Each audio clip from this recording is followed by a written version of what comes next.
Hi friends, thanks for joining me again today. So one of the main differences between the progressive Ashtanga system and the traditional Ashtanga system is that the progressive Ashtanga system is a lot more fun.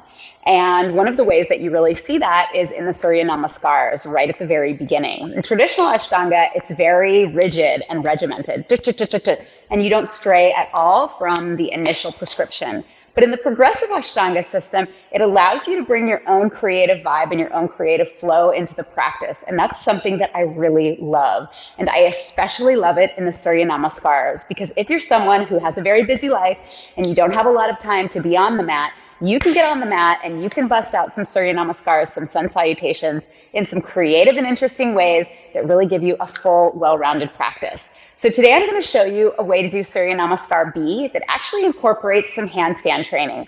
Now, I'm not going to lie, handstand is my worst enemy, and that means that I have been working on my handstand for years and years and years.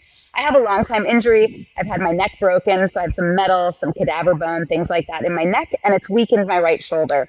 So handstand comes really slowly for me, but that doesn't mean that I don't love to play around with it and practice it. So I still do, and I incorporate it especially in my Surya Namaskar Bs. And this is just like a way more fun way to do Surya Namaskar B.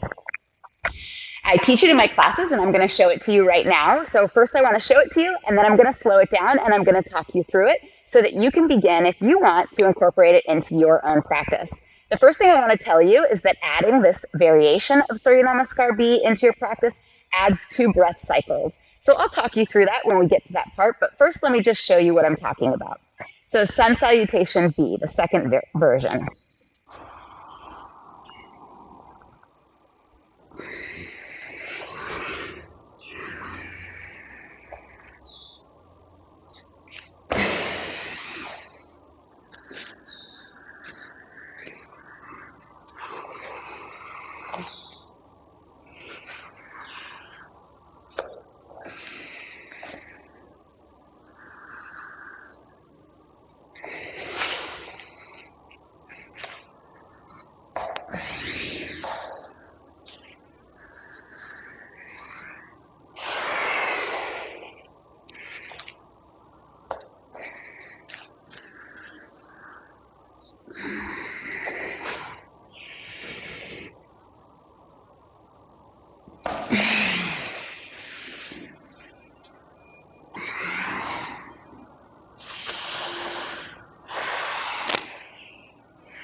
Okay, so it wasn't perfect, but it doesn't have to be, because really all I'm trying to do is demonstrate to you that you can add in a few variations inside your Surya Namaskar B that allows you to start working on your handstand without having to do specific handstand training. So what are the differences between this Surya Namaskar and the traditional Ashtanga Surya Namaskar B? The difference is we add in Bakasana, a little lift up in crow pose, and we kick up with alternating legs in order to come in and out of Virabhadrasana 1. Okay, so let me talk you through it so you can begin to practice it for yourself.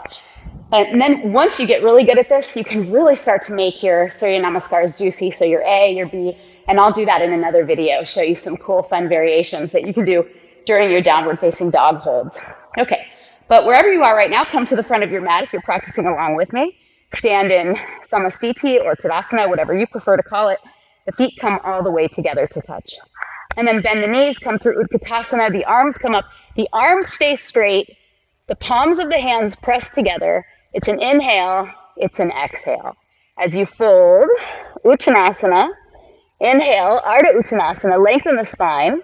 Then the hands come forward. You take an extra breath here. It's just a lift up. It's not the full pose. Just a quick lift up. And jump right back into Chaturanga. Inhale, up dog. Exhale, down dog. Okay, so now the left leg comes in slightly as the right leg comes up, shoots up, and then you swap in the air. The right leg comes forward. Warrior 1 on the right side. Exhale, you come down. The right leg slides back slightly. The left leg lifts up, then the left leg comes down, Chaturanga. Inhale, up dog. Exhale, down dog. Now the right leg steps forward as the left leg kicks up. The left leg comes forward. Warrior one on the left side. Inhale. Exhale. The hands come down. The left leg slides back. The right leg kicks up. The right leg comes down. Chaturanga. Inhale, up dog. Exhale, downward facing dog.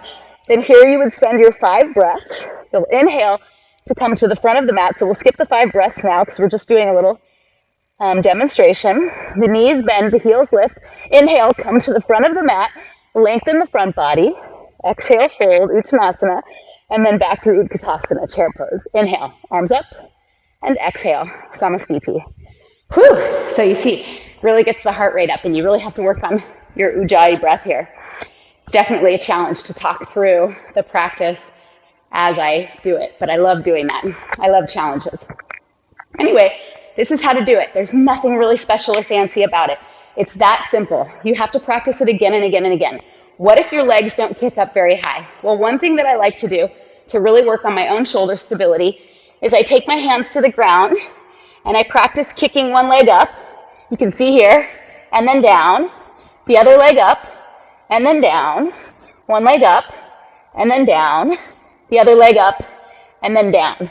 And if you notice, right away, I start to get the balance. So if you're struggling, you can start by priming your body in this way with the hands down, kick up, down, kick up, down. And then you also get work on the 2 different sides of the body so that you balance it out. So you're not just always kicking up with the same leg or with both legs. You want to add in variety. Diversity is what makes the world beautiful. I hope this is helpful for you in your practice. Until next time, live mindfully, be well.